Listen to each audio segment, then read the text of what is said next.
स्वर्ग में अंधेरा क्यों रहता है और नर्क की सजाओं की खौफनाक क्या कहानी है, चलिए जानते हैं। पुरानी धार्मिक कथाओं और लोक कथाओं में स्वर्ग और नर्क का विवरण विभिन्न रूपों में मिलता है। हर संस्कृति में इन स्थानों का अपना महत्व और रहस्य है, लेकिन एक कहानी ऐसी है जो इन दोनों जगहों से जुड़ी गहरी और खौफनाक सच्चाई को उजागर करती है। तो चलिए अब जानते हैं स्वर्ग में अंधेरा क्यों रहता है। कहा जाता है कि स्वर्ग वह स्थान है जहाँ पुण्य आत्माएं जाती हैं। वहाँ का वातावरण शांत, निर्मल और प्रकाशमान होता है। लेकिन कुछ समय पहले एक अद्भुत घटना ने स्वर्ग को अंधकार में ढकेल दिया। एक लोक कथा के अनुसार एक समय स्वर्ग में सबसे सुंदर आत्मा थी जिसका नाम था अलका। अलका ने धरती पर अनेक पुण्य किए थे और उसे स्वर्ग में विशेष स्थान दिया गया था। लेकिन धीरे धीरे अलका ने स्वर्ग की सुख सुविधाओं के प्रति घमंड पाल लिया। वह अन्य आत्माओं को अपने से तुच्छ समझने लगी और स्वर्ग के नियमों को चुनौती देने लगी। उसने देवताओं से कहा, यह स्थान मुझे इतना सुखी नहीं बनाता जितना बनाना चाहिए। अगर मैं चाहूँ तो यहाँ का प्रकाश भी मेरे अनुसार झुकेगा। तब देवताओं ने उसकी बातों को नजरअंदाज किया, लेकिन जब अलका ने नियमों को तोड़ते हुए स्वर्ग के पवित्र प्रकाश को अपने नियंत्रण में लेना चाहा तो देवताओं ने उसे दंडित किया और उसकी आत्मा से सारी सकारात्मक ऊर्जा छीन ली गई और वह एक काली छाया में बदल गई। उस घटना के बाद स्वर्ग का एक बड़ा सा भाग अंधेरे में ढक गया। कहा जाता है कि जब कोई आत्मा स्वर्ग पहुंचती है तो उसे पहले इस अंधेरे से गुजरना पड़ता है ताकि वह अपने अहंकार और अशुद्ध विचारों को छोड़ सके।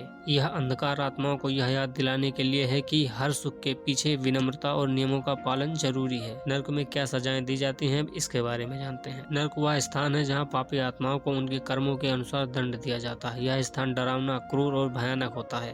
नर्क की सजाओं का विवरण विभिन्न कथाओं में मिलता है, लेकिन इनमें कुछ प्रमुख और खौफनाक सजाएं ऐसी हैं जो हर किसी की आत्मा को कपा सकती हैं। खौलते हुए तेल का कुआं। जिन लोगों ने दूसरों को धोखा दिया उनके लिए खौलते हुए तेल का कुआं तैयार किया जाता है। इन आत्माओं को इस कुएं में डुबोया जाता है। वे चीखती हैं, चिल्लाती हैं, लेकिन उनकी चीखें सुनने वाला वहाँ कोई नहीं होता। दूसरी सजा है कांटों का जंगल। जो लोग दूसरों को शारीरिक या मानसिक रूप से चोट पहुंचाते हैं उन्हें कांटों से भरे जंगल में गुजरने की सजा दी जाती है। हर कदम पर उनके शरीर को तीखे कांटे चीरते हैं और उन्हें बार बार गिराया जाता है। और तीसरी सजा है आग का पहाड़। पापियों को एक जलते हुए पहाड़ पर चढ़ने के लिए मजबूर किया जाता है। हर कदम पर आग उनकी आत्मा को जला देती है, लेकिन वे मरते नहीं हैं। यह सजा उन लोगों के लिए होती है जिन्होंने अपने लालच और गुस्से से दूसरों की जिंदगियां बर्बाद की है। चौथी सजा है सन्नाटे का कक्ष। कुछ आत्माओं को असीम सन्नाटे वाले कक्ष में बंद कर दिया जाता है। यहाँ न कोई रोशनी होती है और न ही कोई आवाज। यह सजा उन लोगों को मिलती है जिन्होंने दूसरों की भावनाओं के साथ खेला है या उन्हें अकेला छोड़ दिया हो। पांचवी सजा है गिद्धों का झुंड। जो लोग दूसरों का हक छीनते हैं उन्हें गिद्धों के झुंड के बीच छोड़ दिया जाता है। ये गिद्ध बार बार उनकी आत्मा को नोचते हैं और वे अपनी यातना से बच नहीं पाते। स्वर्ग और नर्क की यह कहानी हमें यह सिखाती है कि जीवन में हमारे कर्मों का सीधा प्रभाव हमारे भविष्य पर पड़ता है। स्वर्ग में अंधकार यह याद दिलाने के लिए है कि अहंकार और अनादर से स्वर्ग भी नरक बन जाता है। वहीं नर्क की सजाएं यह चेतावनी देती हैं कि पाप का कोई स्थान नहीं होता। इस कहानी से यह स्पष्ट होता है कि चाहे हम कितने भी बड़े या छोटे क्यों न हों, हमारे कर्म ही हमारा भाग्य तय करते हैं। इसलिए जीवन में हमेशा सही राह पर चलने की कोशिश करनी चाहिए, क्योंकि अंत में केवल हमारे कर्म ही हमारे साथ रहेंगे।